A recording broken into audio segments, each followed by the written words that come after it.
Section B, collecting information. Most of the writing you'll do in college will require you to collect information of some kind. Now, there's no exact time in the writing process at which you should begin collecting information. The writing of your paper and the researching of your topic go hand in hand, just like peanut butter and chocolate. Now we got a tip for you. As you collect information, you don't want to let your research write your paper for you. You want to incorporate the research into your paper.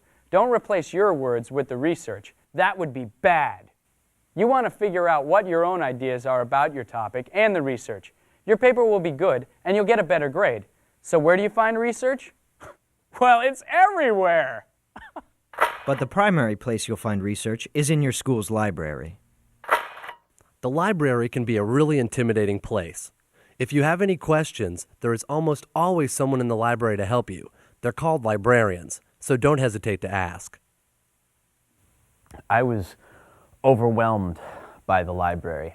I felt like a tiger in a room full of fine china. Nathan looked like a little lost puppy.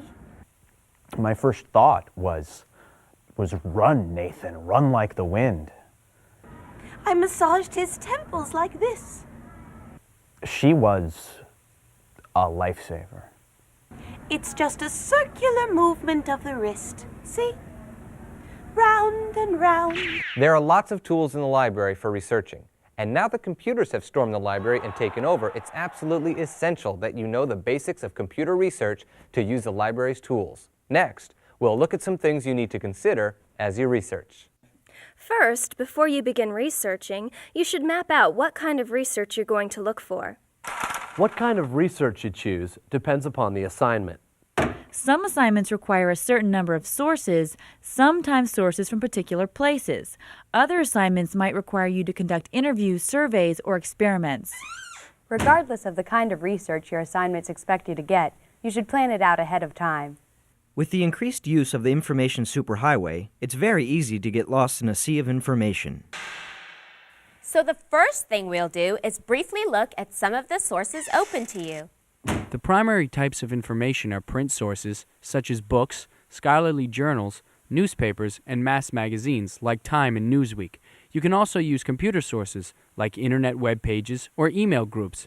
A third type is research you conduct yourself, like interviews, observations, or surveys. Now let's go a little deeper into each of these types of research. You can find print sources in lots of places. Like the library, the bookstore, or the newsstand. As we already said, print sources are stuff that's on paper.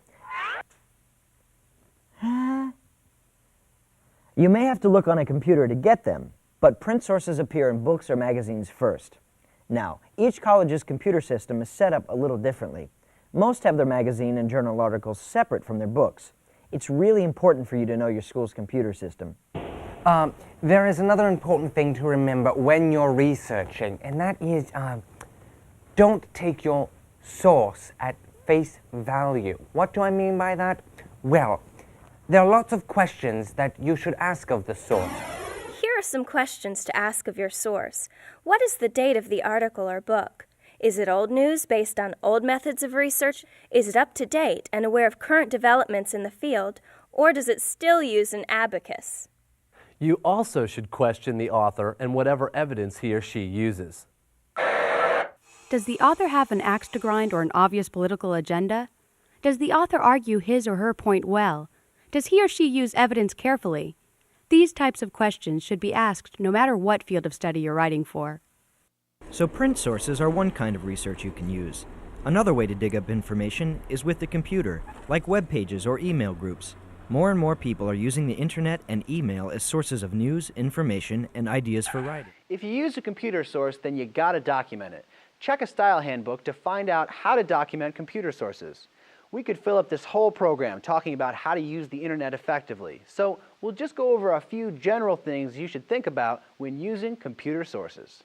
First, computer sources aren't tangible. You can't swat flies with them, and you can't put them on your head and learn to walk properly like you can with a book or magazine. So, it's a good idea to print out any information you're using and write down the address of the source. You want to ask many of the same questions of computer materials as you do of print sources.